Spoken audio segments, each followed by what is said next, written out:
Before the city awakens, before tourists gather with cameras, before the changing of the guard becomes a public spectacle, there exists a world the public never sees.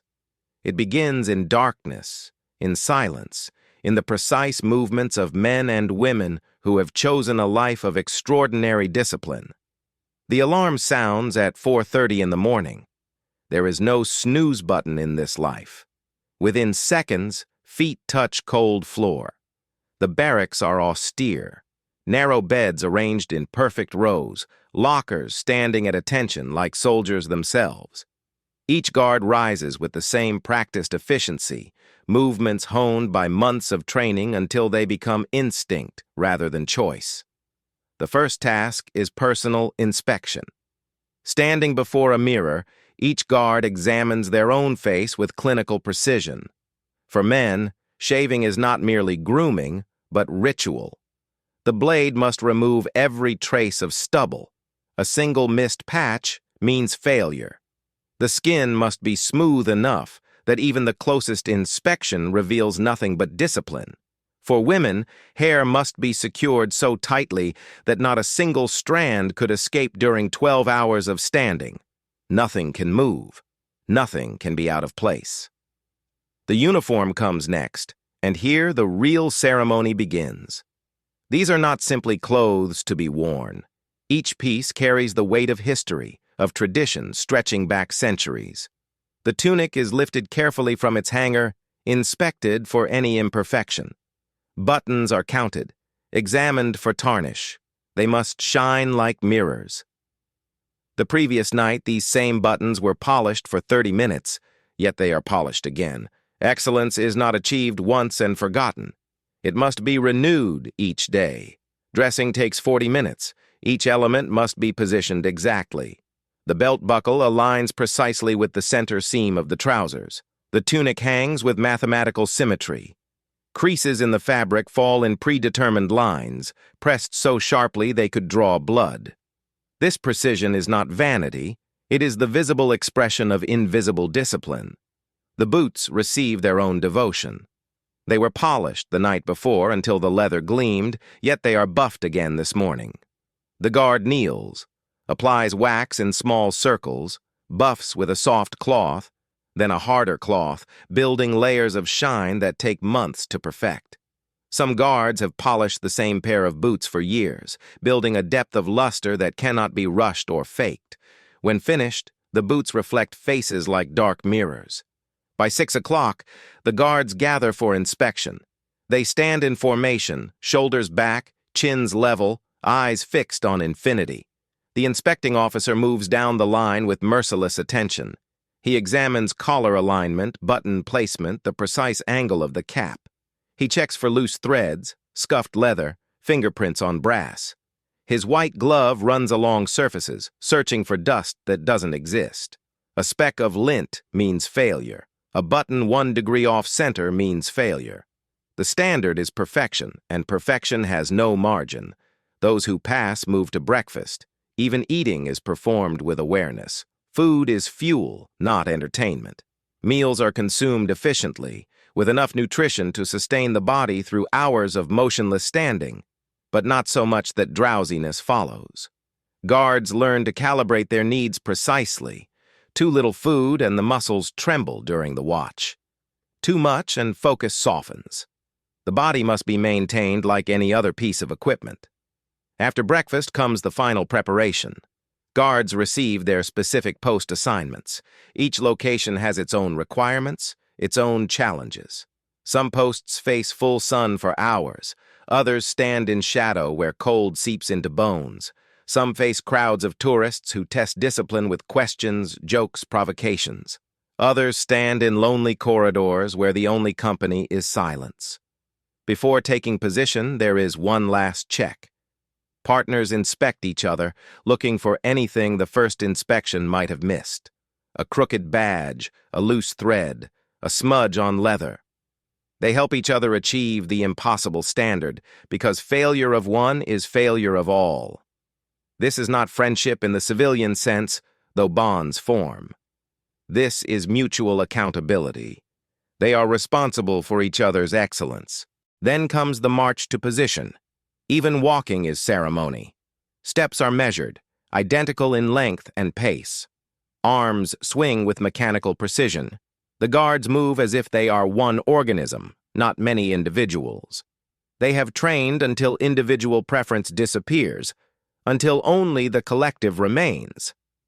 At the post, the guard takes position. Feet are placed exactly shoulder-width apart. Weight distributes evenly.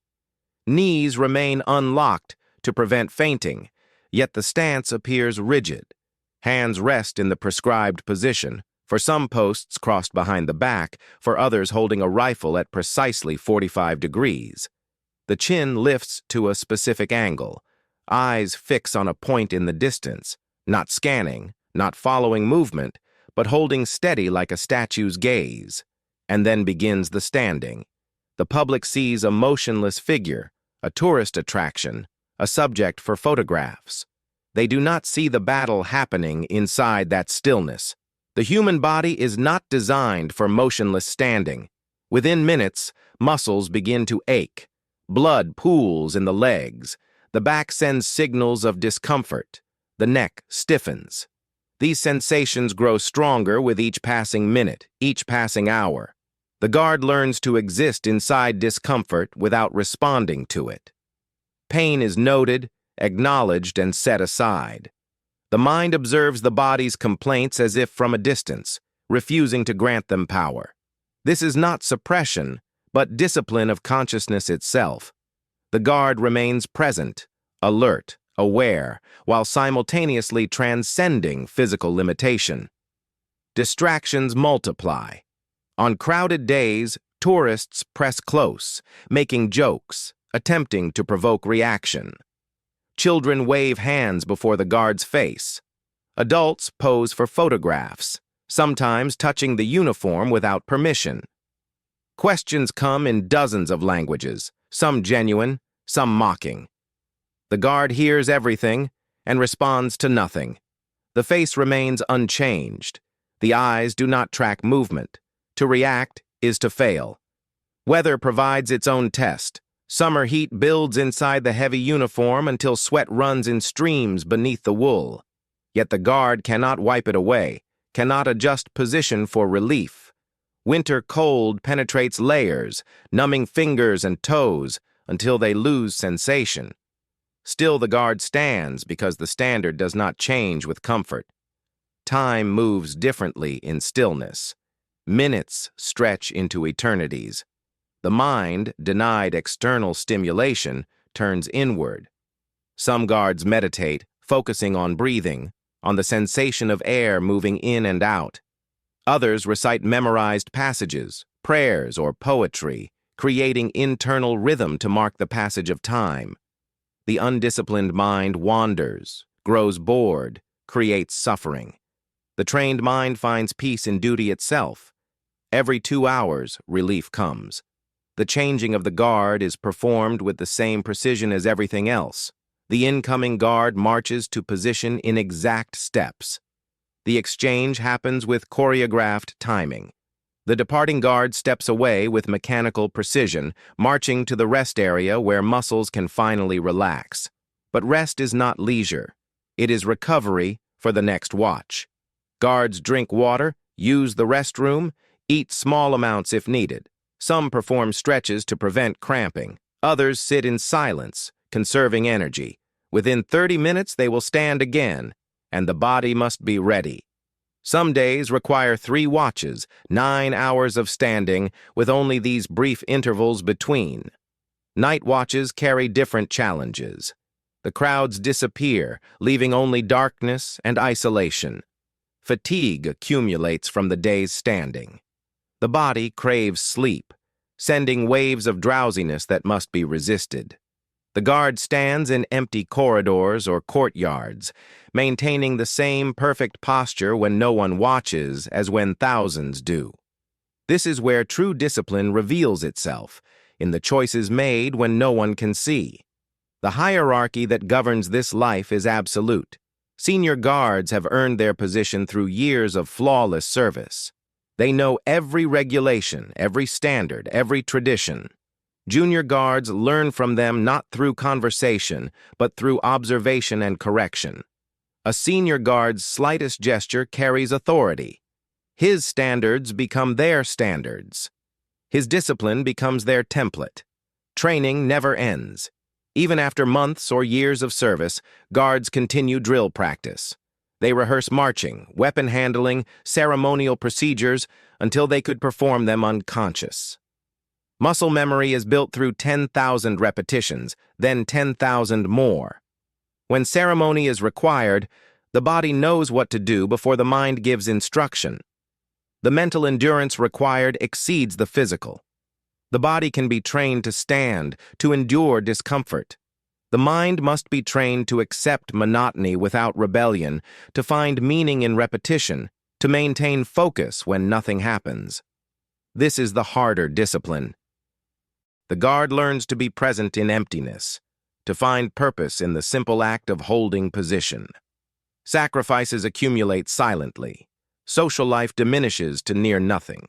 While others sleep, guards wake. While others celebrate, guards stand watch.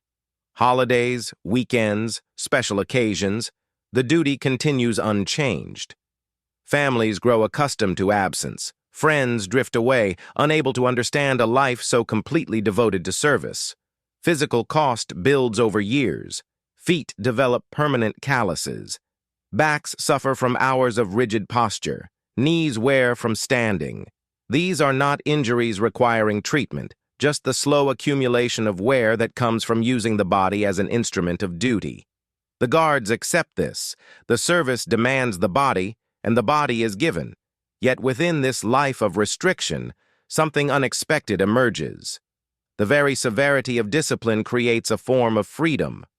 When every action is prescribed, when every decision is made by regulation, the burden of choice disappears.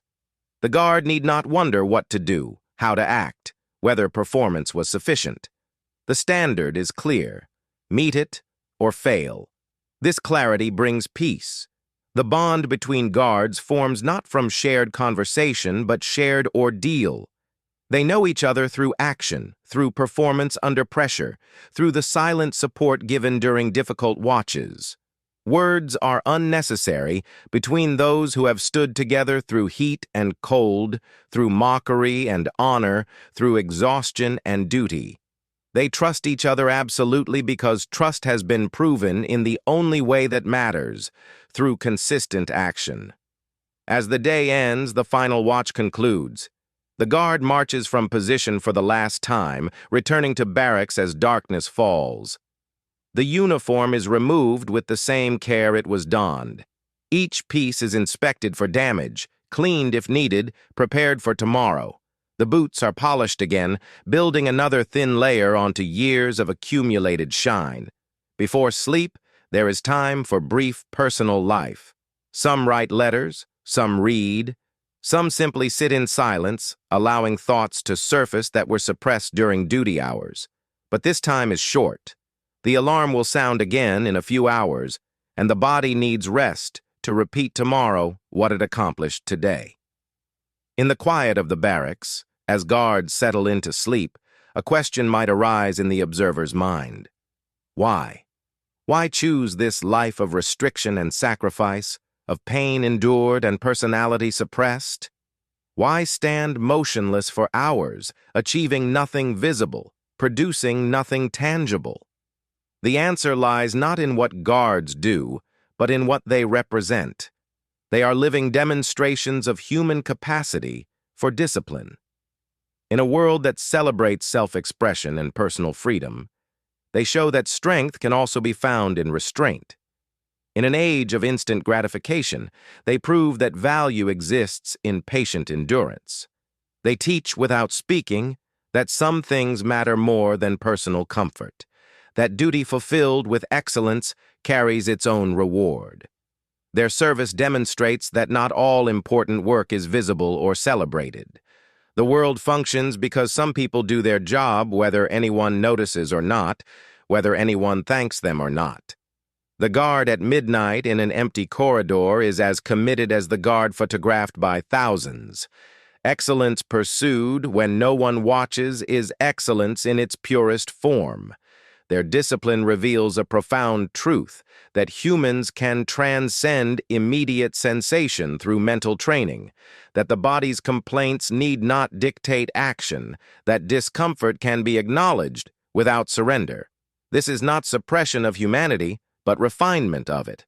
The guard is not less human for standing motionless, but more fully master of the human condition. The hierarchy and tradition they maintain connect present to past. When a guard stands at his post, he stands in a line stretching back centuries. He performs duties performed by countless others before him, will be followed by countless others after. He is not an individual seeking personal glory, but a link in an unbroken chain of service. This gives meaning beyond the self, purpose beyond the moment. Their silent strength demonstrates that true power often wears no expression. The ability to stand unmoved while chaos swirls around, to maintain composure under provocation, to hold position regardless of discomfort, these are capacities that serve far beyond ceremonial duty. They are skills for life itself. What royal guards teach in their silent service is that character is built in small, repeated actions, performed with full attention. It is built in the button polished to perfection when no one inspects, in the posture maintained when no one watches, in the standard upheld because the standard itself matters. Excellence is not an event, but a practice, repeated daily until it becomes identity. They show that there is dignity in discipline, honor in restraint, and profound strength in the simple act of doing what must be done, as well as it can be done, for as long as it must be done.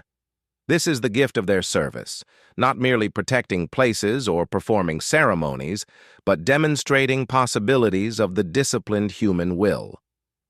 The morning routine of a royal guard is not merely preparation for standing. It is a daily choice to pursue excellence that most will never notice, to maintain standards higher than comfort demands, to find meaning in duty itself. In this choice, repeated each dawn without exception, lies a lesson available to all, that life's greatest strengths are often built not in moments of glory, but in quiet, patient, devoted attention to what matters, sustained long after enthusiasm fades and attention turns elsewhere.